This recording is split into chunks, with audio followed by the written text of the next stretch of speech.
Welcome back to my YouTube channel Telugu నీతి కథలు.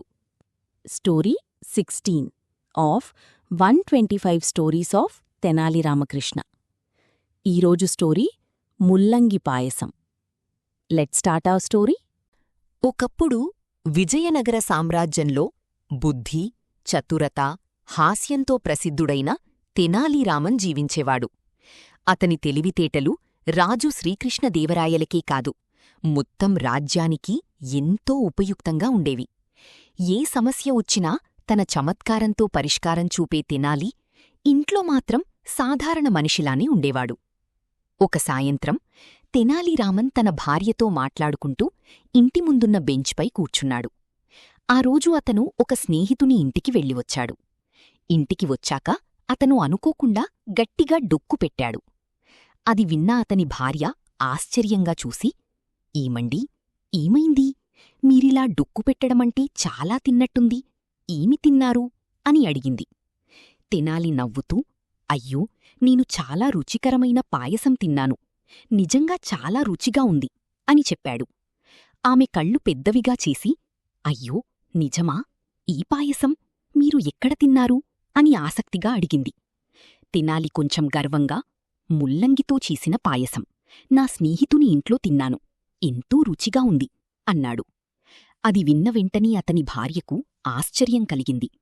ముల్లంగి పాయసం? అది ఎలా చేస్తారు? మీరు నాక్కూడా చెప్పండి, నేన్కూడా ఇంట్లో చేసి చూపిస్తాను అని కోరింది. తెనాలి కొంచెం ఆలోచించి, సరే, నేను రేపు ముల్లంగులు తీసుకువస్తాను. అప్పుడు నువ్వు పాయసం చెయ్యి అని అన్నాడు. మరుసటి రోజు తెనాలిరామన్ మార్కెట్కి వెళ్ళి మంచి తాజా ముల్లంగులు కొన్నాడు. వాటిని ఇంటికి తీసుకొచ్చి తన భార్యకు ఇచ్చాడు. ఇవి ముల్లంగులు. నువ్వు మంచి పాయసం చెయ్యి, నేను రాత్రికి తింటాను అని చెప్పి బయటకు వెళ్ళిపోయాడు. ఆమె చాలా శ్రద్ధగా వంట మొదలుపెట్టింది. ముందుగా ముల్లంగులను శుభ్రం చేసి చిన్న ముక్కలుగా కోసి వాటిని ఉడికించింది. తర్వాత పాలతో, చక్కెరతో, నెయ్యితో, కాజు, కిస్మిస్ వేసి ఎంతో రుచిగా కనిపించేలా పాయసం తయారుచేసింది. వంట అయ్యాక ఆమె కొంచెం రుచి చూసింది. అయ్యో, ఇది నిజంగా చాలా బావుంది అని అనుకుంది.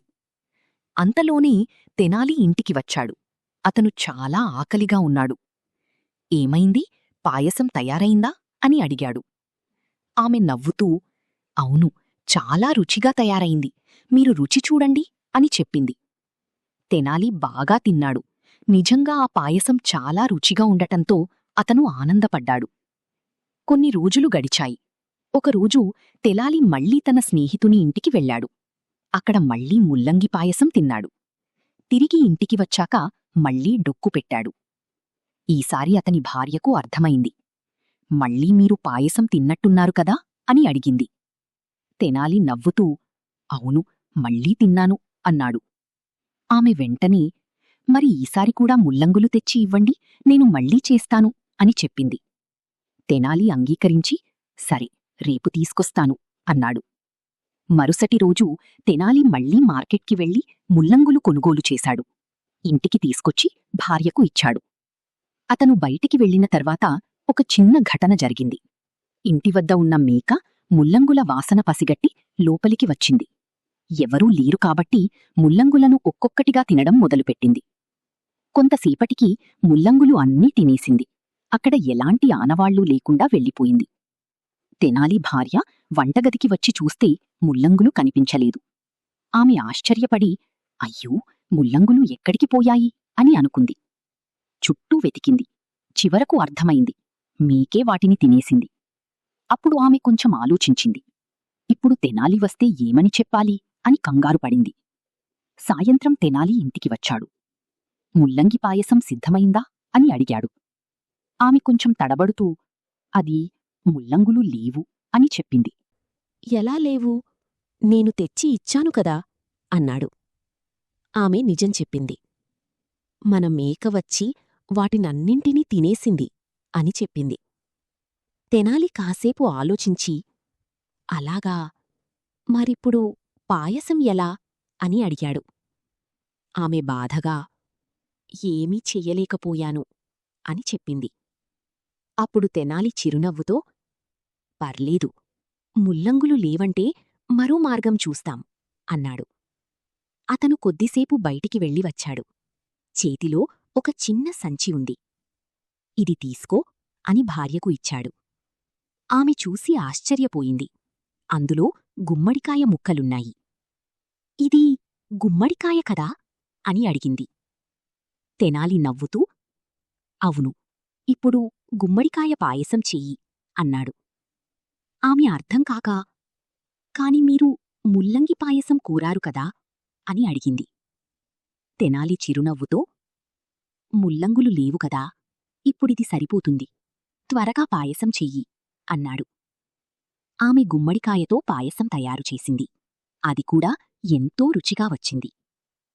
తెనాలి తిన్నాక ఆనందంగా నవ్వుతూ, ఇది కూడా చాలా రుచిగా ఉంది, నిజానికి ముల్లంగి పాయసం కంటే కూడా బాగుంది అన్నాడు. అప్పుడు ఆమె ఆశ్చర్యపడి, అలా ఎలా అని అడిగింది. తెనాలి నవ్వుతూ చెప్పాడు. మేక ముల్లంగులు తినేసింది, కాబట్టి ముల్లంగి పాయసం పోయింది. కాని నువ్వు చేసిన గుమ్మడికాయ పాయసం ఇంకా రుచిగా ఉంది. అంటే ఏ పదార్థంతో చేసినా మన శ్రద్ధ, మనసుతో చేస్తే వంట రుచిగా ఉంటుంది అన్నాడు. ఆమె సంతోషంగా నవ్వింది. ఈ సంఘటనతో ఆమెకు ఒక మంచి పాఠం తెలిసింది. మనకు లభ్యమయ్యే వాటితో సంతోషంగా ఉండాలి. పరిస్థితులకు అనుగుణంగా మారడం నేర్చుకోవాలి. తెనాలి రామన్ మాత్రం తన చమత్కారంతో సరదాగా ఈ చిన్న సమస్యను కూడా ఆనందంగా మార్చాడు. Thank you for watching my video ముల్లంగి పాయసం. మన నెక్స్ట్ స్టోరీ వచ్చేసి తెనాలి రామకృష్ణకు పొగడ్తలు ఇష్టముండవు. Subscribe for more videos. Like, share, comment on my videos.